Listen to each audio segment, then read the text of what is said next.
my name is Cristina. And my name is Lauren. We are from Dittmar Recreation Center. Today we are making little boats made out of sponges. The material you need is tissue paper. We have toothpicks, glue, a sponge, and a pan with water.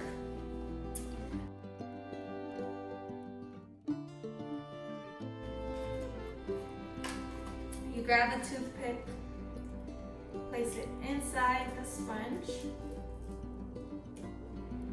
and then you can choose any color of tissue paper, so we can add them as little flags. Use glue.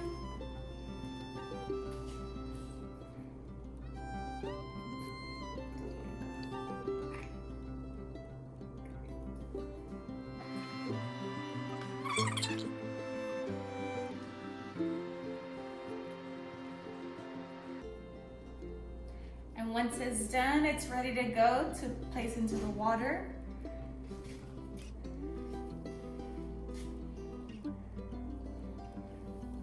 And they float just like that. And you can have little boat races to see